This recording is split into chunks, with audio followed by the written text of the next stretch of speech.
vamos al estudio. Entonces, en la relación de Juan, hermanos, hablamos del discípulo, ¿ya? Del discípulo amado, o del apóstol Juan, o del anciano Juan, hacemos referencia a su llamamiento. Entonces, Jesús está pasando y hace el llamado en Marcos 1:20 y en Mateo 4:21, perdón. Entonces, dice que Juan era hermano de Jacob y ambos hermanos habían sido llamados juntamente con Pedro. A ver, los lectores.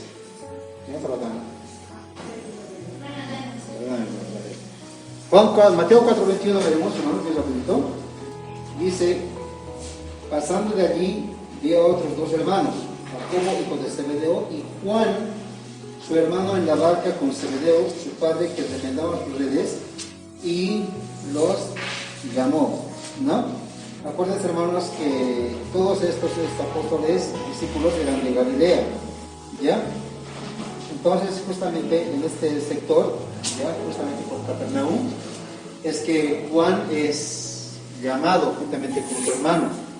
Ahora, si seguimos leyendo la Biblia, a ver, vamos a ver la referencia de Marcos 1:20. Casi ahí es la misma referencia, pero en Marcos 1:20 ya dice algo más. Dice, y luego los llamó, y dejando a su padre Zebedeo en la barca con los jornaleros, le siguieron. ¿Listo? En algunas referencias de los evangelios se refiere de que Zebedeo era el padre de Juan, pero ahí está Juan con su papá y con su hermano trabajando, pero con sus jornaleros. Entonces, las referencias que Juan tenía nomás una buena economía, ¿ya? No era letrado, pero tenía su pequeño negocio.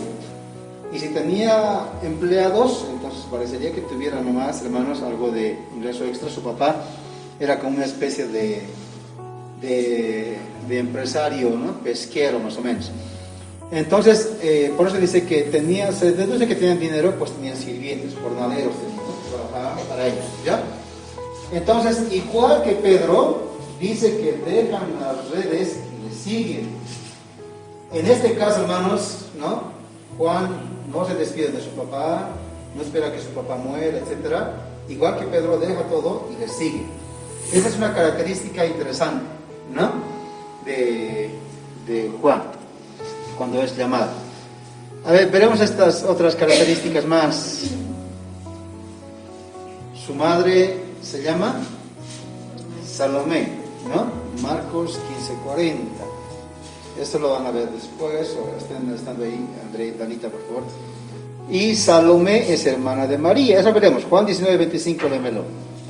Algo que no dice mucho la Biblia, y que a veces muchos no saben, es que Juan y Jesús aparentemente eran parientes. Así como con Juan el Bautista, fuerte. Estaba junto a la cruz de Jesús, su madre y la hermana de su madre, María, mujer de Cleofás, y María Magdalena. Ya, las tres Marías estaban en la cruz, ¿no? Y estas Marías eran justamente la mamá María, la otra María Magdalena, etc.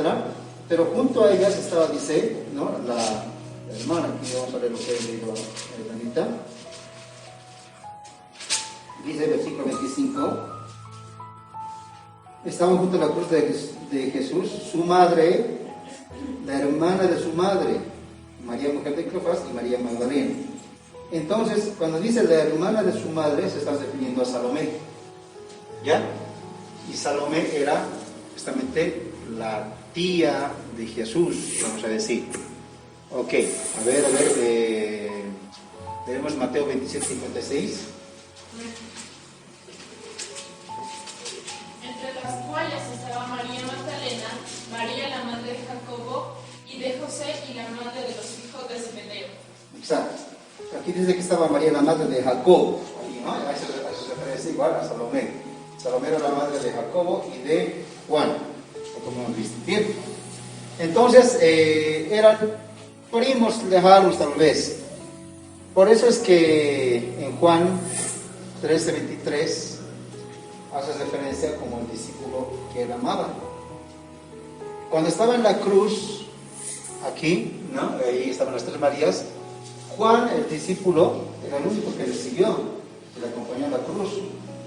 No estaba nadie más, Jesús estaba crucificado. Miró abajo y vio a Juan, y vio a las tres mujeres. Vio a su madre desprotegida, porque algunos historiadores dicen que José murió, ¿no? Antes que Jesús tal vez fuera adulto. Entonces vio a su madre desprotegida y le entregó a Juan, por eso que le dijo, ¿no? Mujer, he aquí tu hijo, ¿no? Y he aquí tu madre. O sea, le estaba diciendo, encárgate de mi mamá, ¿ya? Entonces ese era el nivel de confianza, ese era el nivel que tenía de seguridad con Juan. Algunas referencias más. Él permaneció fiel hasta el pie de la cruz cuando los demás lo abandonaron. ¿O no? Nadie más, ¿verdad? Dice que todos los discípulos se fueron, todos, algunos lo negaron, otros lo vendieron, otros huyeron avergonzados, pero Juan es el único que lo siguió. No dice la Biblia que lo siguió durante el pretorio, pero sí ya fue buscándolo y ya me parece que desde la salida a Jerusalén es que le empezó a seguir Juan, ¿ya? Hechos 4:13. En Hechos 4:13, busquen ahí, hay una referencia interesante también. Pedro está predicando y se están convirtiendo miles, y dice que las personas se están sorprendiendo. Y en el libro de Hechos, capítulo 4, versículo 13 dice: la gente vieron el denuedo de Pedro y de Juan, y sabiendo que eran hombres sin letra y de fulgo, se le maravillaban y les reconocían que habían estado con Jesús, ¿no? Entonces ahí empezó el ministerio, hermanos, de Juan y de Pedro. Ellos dicen que empezaron a predicar con tremenda autoridad, ¿no? Y al mismo tiempo, dice que ellos predicaban con denuedo, no se equivocaban. Era bien raro, ¿no? Acuérdense que dijimos que los galileos eran fáciles de reconocer. Eran como la gente del campo que se los reconoce, ¿no? Porque son molinitos, etc. Era así, similar. Ver un galileo era bien fácil de reconocer. Entonces, esas personas, oírles hablar como un hombre bien letrado, era bien raro. Por eso que decían esta gente, ¿de dónde ha salido este hombre? Pues son galileos, ¿no? Son hombres sin letras, son del vulgo. Pero ¿cómo predican? O sea, ahí dice, está especificando que Juan y Pedro incluso no sabían leer ni escribir. Y letrados era que no sabían leer ni escribir.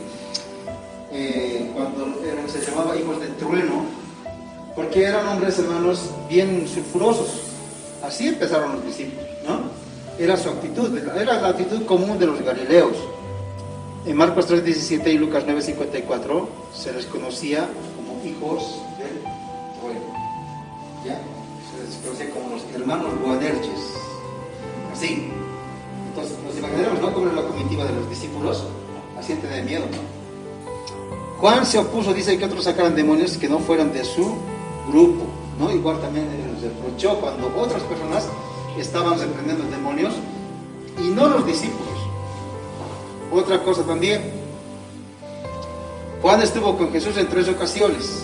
Aquí es importante ver la resurrección de la hija de Jairo. Nos acordamos, hermanos, cuando Jairo le dijo a Jesús que vaya a sanar a su hija. Jesús fue con Jairo, ¿no? Y como vio que la gente estaba ahí incrédula, hizo salir a todos, incluso a sus discípulos, pero se quedó con su grupo de confianza, que era Juan, ¿quién más? Santiago, Jacobo y Pedro. Los tres, era su círculo íntimo de confianza, ellos no iban a dudar. Entonces se quedó, por eso es que él fue testigo presencial de cómo esta niña fue sanada. Otro evento fue la transfiguración, Marcos 9:2. Hermanos, ha sido algo tremendo, ¿no? Algo que solamente yo creo que los discípulos que estaban ahí pudieron contar. Cuando vieron a Elías y a Moisés bajar y darle ánimo a Jesús el día jueves antes de su crucifixión. Ha sido, hermano, un privilegio. Y solamente otra vez los tres, otra vez Jesús dice, voy a orar, deja a sus discípulos a un lado y se agarra a los tres, a su círculo íntimo de confianza, y se los lleva a otro lugar más cerquita. Acompáñenme a orar. Mientras estaba orando, bajó Moisés y Elías en fuego, una luz poderosa, y dice que lo vieron. ¿Ya? Entonces, así se demuestra también que Jesús estaba muy apegado a Juan. Y también en la agonía de Jesús en el Getsemaní, ya también le acompañaron. Por eso se los llevó a un rincón del Señor, a un lugar cerca donde estaba orando, porque necesitaba el apoyo. Él tenía mucha confianza en estas tres personas, especialmente en Juan. Estamos yendo rápido, porque dice que Juan estuvo en el círculo íntimo de Jesús, junto a Pedro y Jacob, ¿no? Los tres. Va a morir Jesús, hermano, va a ser muerto, va a ser crucificado. Ya durante el libro de Hechos se van a quedar Juan y Pedro. Van a agarrar ellos un compañerismo y entre los dos van a salir a predicar. Van a matar a Esteban. Y cuando matan a Esteban, salen a predicar a otros lugares. Felipe se va a Samaria y en Samaria se derrama el Espíritu Santo. Y ya a Juan y a Pedro les mandan, les dicen, ustedes vayan y comisionan a saber qué está pasando en Samaria. Y dice que hay un avivamiento tremendo. Entonces ahí Juan y Pedro llegan a ser como ambos, ¿no? Tienen una camaradería entre los dos. Y esa camaradería perdura por mucho tiempo, ¿ya? Van a pasar varias situaciones Juan y Pedro durante el libro de Hechos. Primeramente, son enviados a Samaria. Después, hermanos, dice, van a realizar el primer milagro. ¿Cuál era el primer milagro? Sin que lean la Biblia. El primer milagro de los apóstoles.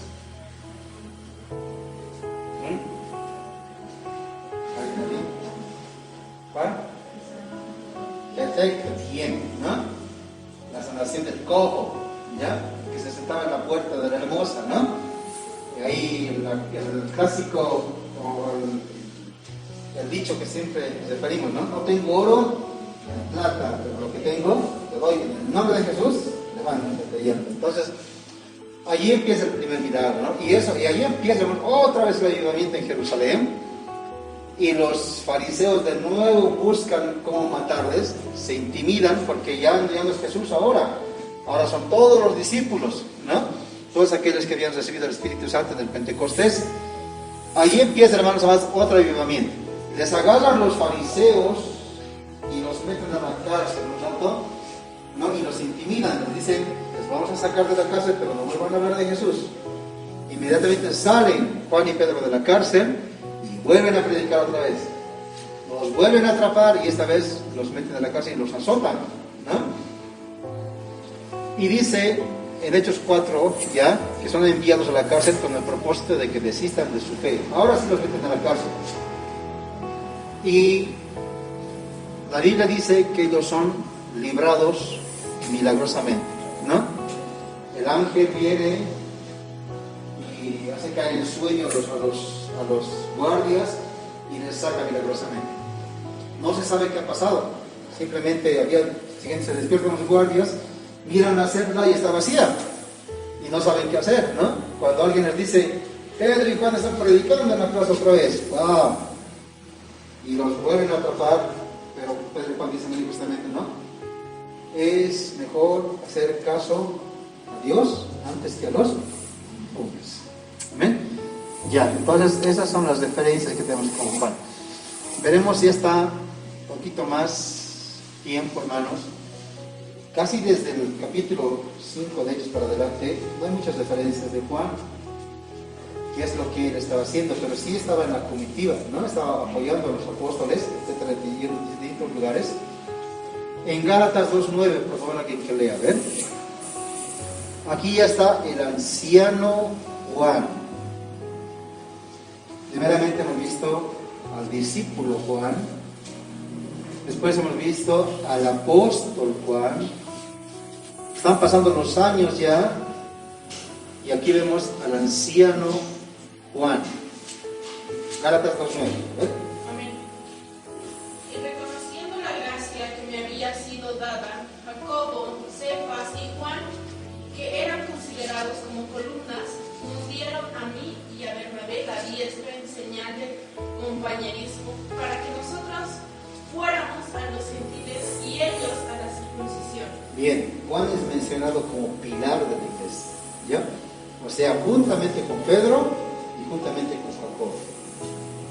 ¿Cómo muere Jacobo? ¿Saben? ¿Se acuerdan o no? Le decapitan, ¿no? Y después de decapitar a Santiago, ordena que vayan tras Pedro, ¿ya? No hay referencias de la muerte de Pedro, pero Pedro muere después. Entonces mueren los tres pilares: Santiago, Cefas o Pedro, y se queda hasta el final Juan. Y aquí, hermanos amados, hay una palabra tremenda, ¿no? Juan 21:23, a ver, léalo conmigo. Este dicho se extendió entonces entre los hermanos, que aquel discípulo no moriría. Pero Jesús no le dijo que no moriría, sino: si quiero que él quede hasta que yo venga, que a ti. ¿Ya? Esto significa, hermanos, que Jesús ya ha predecido que Juan no iba a morir prematuramente, vamos a decir. Obviamente tiene que morir alguna vez. Pero de todos los discípulos, Juan es el único apóstol que ha muerto de muerte natural, ¿no? ¿Ha sido torturado? Sí. ¿Ha sido perseguido? Sí. ¿Ha sido hasta desterrado? Sí. Pero su muerte no ha sido así como de los apóstoles, porque era el deseo de Jesús. Ese es un privilegio que Dios le dio a Juan. Y esta palabra de profecía de vida de Juan vino de la boca misma de Jesús, ¿no? Entonces, si leemos Juan 21, miren, desde el versículo 21 veremos. El capítulo 21, el segundo tópico dice: apacienta mis ovejas. Está diciendo esto a Pedro, ¿se acuerdan? No, a Pedro le dice: ¿me amas? Y dice: sí, te amo, Señor. Entonces, apacienta mis corderos. Le está dando su ministerio a Pedro. Desde el versículo 20, ya, el tópico dice: el discípulo amado. Entonces, hermanitos, así ocurre la situación, ¿no? Jesús le está encargando a Pedro, le da su ministerio, le da todo su llamado, etc. Y después Pedro se da cuenta que alguien les había seguido.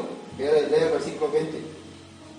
Volviéndose Pedro, vio que le seguía el discípulo a quien amaba Jesús, el mismo que en la cena se había recostado al lado de él y que le había dicho: Señor, ¿quién es el que te iba a entregar? O sea, dice, Pedro se dio cuenta que Juan había estado siguiendo de lejitos. Cuando Pedro le vio, dijo a Jesús: Señor, ¿y qué de este? ¿No?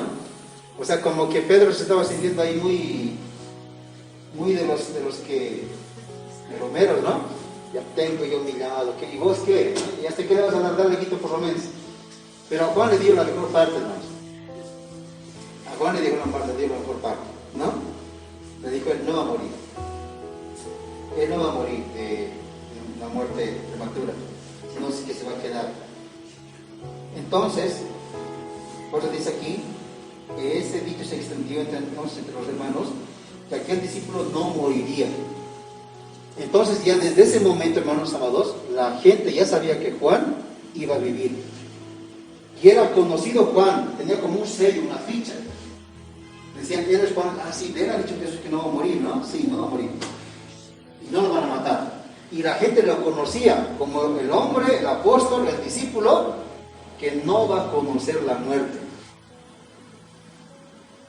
Y eso en la historia también está escrito. Por eso es que el apóstol Juan, hermanos amados, ha tenido una larga vida. Ha sido un hombre que ha vivido en paz, los últimos años de su vida, ha sufrido por el Evangelio, pero ha muerto una muerte natural. Pero ahí está, hermanos amados, Juan, siempre atento, persiguiendo a Jesús, queriendo recibir de él. ¿Quién era así? María, ¿no? La que se postraba a los pies de Jesús, se agarraba de Jesucristo y se recostaba a los pies y oía de él. Entonces, hermanos, muchos años después se menciona a Juan, en primera Juan, segunda Juan, tercera Juan. Después de Pablo, Juan es el que ha escrito más cartas. 3, más un evangelio y más el libro profético del Nuevo Testamento, el Apocalipsis. Entonces, en el capítulo 1, versículo 9, él se menciona a sí mismo, ¿no? Yo, Juan.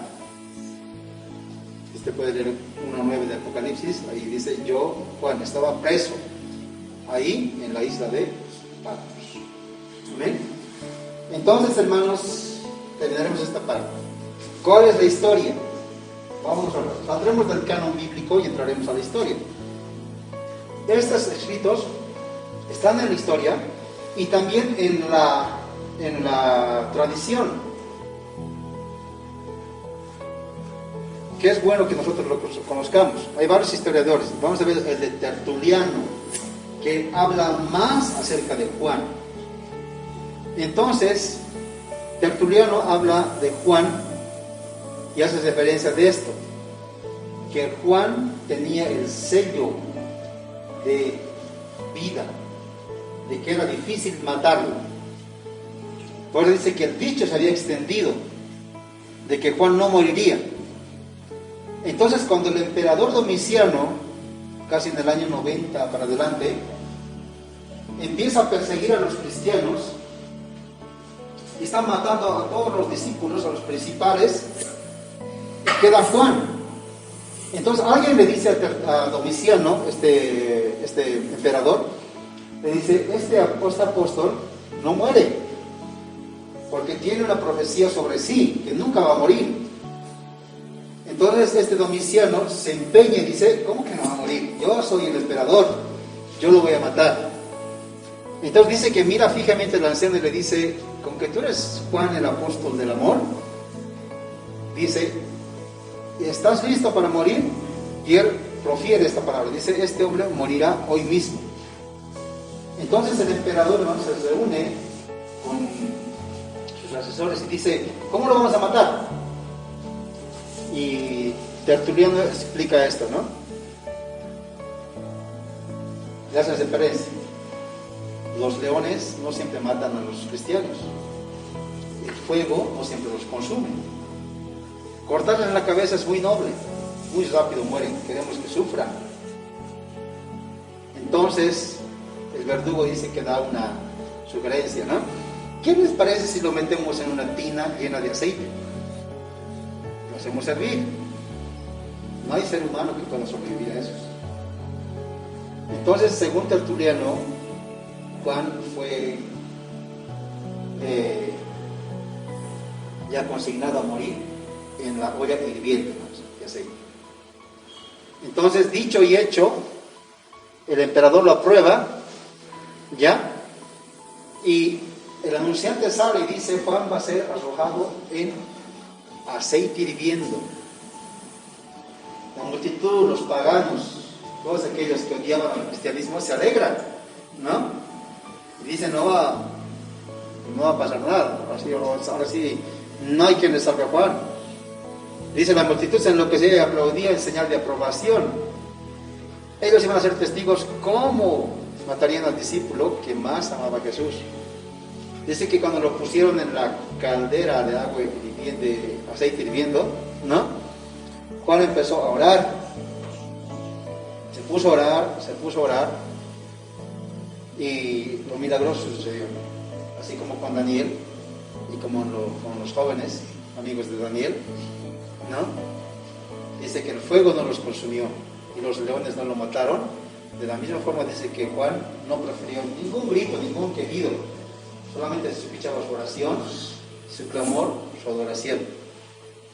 Entonces la gente dice que empezó a bajar su tono, ¿no? Estaban felices porque veían cómo se estaba consumiendo ahí el aceite, pero cuando vieron que Juan no se quemaba para nada, dice hermanos que todos callaron en un asombro silencioso. Entonces, como escucharon que Juan nunca iba a morir, ellos comenzaron a susurrar diciendo: el apóstol no está lastimado, es un milagro, su Dios lo ha protegido, Jesús ha protegido a su apóstol. Entonces, este hecho se escucha mucho, ¿no? En algunos anales de la tradición. Y Juan dice que ya estaba orando más fuerte. Así que cuando el emperador Domiciano vio esto, hermanos amados, se compungió en su corazón. Entonces dijo: no quiero nada que ver con este hombre, porque sabía que estaba luchando con Dios mismo. Por esa razón dice que prefirió sacarlo de la olla de aceite hirviendo y desterrarlo a la isla de Patmos. Entonces, cuando ya pasaron varios años, murió este Domiciano, el siguiente emperador firmó un decreto para que Juan fuera en libertad, ¿no? Y Juan regresó y estuvo a cargo de la iglesia en Éfeso. Esta es parte, esto no es parte de la Biblia, no está en los libros históricos del Nuevo Testamento, pero sí hace referencia. Por ejemplo, Polícrates ya dice que Juan durmió, o sea, murió siendo ya muy anciano. Jerónimo, el autor de la Vulgata, dice también que Juan tenía que ser cargado a la reunión por su avanzada edad, dice que estaba ya ancianito, ¿no? Ireneo dice también que Juan vivió hasta el tiempo del emperador Trajano, casi hasta el 117. Entonces, ya siendo muy anciano, hermanos. Entonces, ¿se dan cuenta? Que el Señor le entregó bastante vida a Juan, que era el discípulo amado. Amén, hermanitos. A su nombre. Bien, terminamos. Volveremos a este pasaje. Juan, el discípulo amado. ¿Qué podemos ver acá? El de negro le pondremos Andrés, el de rojo le pondremos Santiago,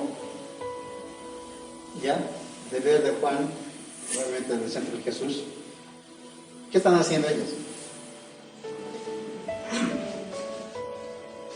Están discutiendo, ¿no? Esta referencia es interesante ver, hermano.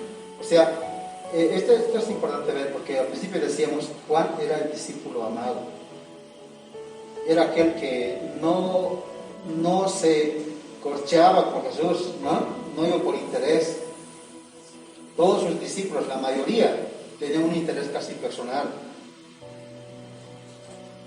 Esta es una referencia de Lucas capítulo 22 o Juan capítulo 13, en el que está la cena del Señor, un día antes de morir. Los discípulos están discutiendo, ¿no? ¿Quién se iba a ser el mayor?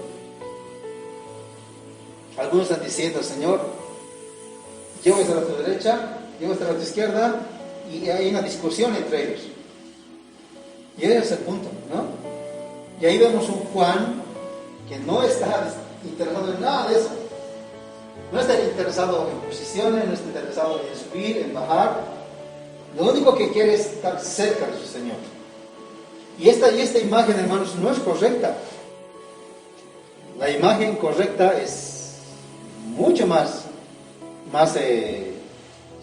amplia, vamos a decir, en el sentido literal. Porque acá están sentados en una mesa. ¿Se acuerdan cómo eran las mesas, no? Antes. ¿De qué altura eran las mesas? ¿No? ¿Sí? ¿Los 30 centímetros? ¿Eran así las mesas o no? Entonces, imagínense a María, ¿no? Jesús sentado a la mesa. ¿Ya? Ahí, cuando fue a Jesús ante Simón el leproso. Y viene María y esta mujer y le echa perfume y dice que se echa a sus pies. Qué tremendo, ¿no? O sea, eso se llama, hermanos amados, gracia que escandaliza. Eso es la clave. Porque las cosas que más impactan, hermano, el corazón de Dios es lo que es más escandalizante. Lo que la gente dice, qué vergüenza, eso es la clave. Porque la gente dice, yo no haría eso, y eso es lo que Dios recibe. Cuando usted y yo, hermano, hagamos algo que escandalice a la gente, pero que robe el corazón de Dios, estamos en buen camino. Y esta mujer, justamente cuando se acercó a Jesús, dice que se postró. O sea, ¿saben lo que es postrarse, no? Literalmente se arrastró, porque Jesús estaba a 30 centímetros en el suelo, y la mujer tenía que echarse para llorar en sus pies y lavarle con el perfume y con sus lágrimas. Entonces, similar cosa hacía Juan. Entonces yo me imagino ahí, ¿no? Un Jesús sentado aquí, a esta altura, ¿ya? Y los discípulos, uno parado aquí, Señor, dame la bendición, Señor, yo quiero estar a tu derecha, Señor, ¿quién es más, él o yo? Y diciendo, ¿verdad? Señor, yo te he acompañado, yo he traído los 2 peces y los 5 panes, ¿te acuerdas, Señor? No, Señor, yo estaba contigo, y cada uno expresando lo que estaba haciendo, hermano amado. Se dan cuenta que hallar gracia delante de Dios, hacerse, hermanos, amantes del Señor, hacerse amar por Dios, no es cuestión de cómo le sirvamos, no es cuestión de servicio, es cuestión de actitud. Ese es el punto. O sea, Juan no estaba buscando ni uno ni el otro, no estaba buscando pega por aquí ni pega por allá. Su intención de buscar a Jesús simplemente era eso: buscar el regazo de Dios, buscar el pecho de Dios. Yo creo que Juan miraba así, ¿no? ¿Dónde se va a sentar el Señor? Y estaba ahí detrás de él, no le soltaba para nada. Si Jesús se sentaba aquí, él corría a su lado y se sentaba a su lado. Jesús escogía esa mesa y corría a él, y estaba ahí listo. ¿Para qué? Para estar cerca de su Señor. Por eso es que Pedro decía, ¿y qué con este? ¿Te acuerdas? Cuando Pedro dijo, Pedro estaba en el ministerio y le mira a Juan y estaba detrás de él, ya estaba otra vez en este. ¿Cómo le puedes decir? Alguien que se pega mucho. ¿Qué le dicen? ¿Quién persigue a todo lado? ¿Colador? Así era Juan, hermanos amados, así era Juan. Él buscaba ser amado. Él veía la necesidad de estar cerca de Jesús. Para él la presencia de Jesús era todo. Estar a su lado, estar en su pecho, estar en su regazo era todo, hermano. Juan nunca pudo haberle dicho, Señor, he hecho esto, porque en realidad en todo el apostolado de los 3 años y medio que estuvo Jesús con sus apóstoles, Juan no hizo nada tan grande. No caminó en el agua como Pedro, no, por lo menos caminó unos pasitos Pedro. Le dijeron, wow, Pedro has caminado en el agua. No agarró también la espada, le cortó la mano con la oreja, no hizo muchas cosas así. Simplemente estaba al lado de Jesús. En los mejores momentos, la transfiguración, en la cura de la niña, en el Getsemaní.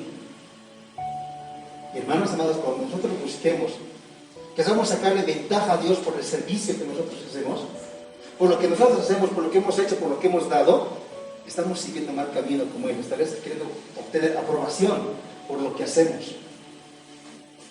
Cuando Dios está diciendo, mejor es que me sigan. Quiero estar con alguien. Por eso es que Jesús necesitaba una compañía como es Juan.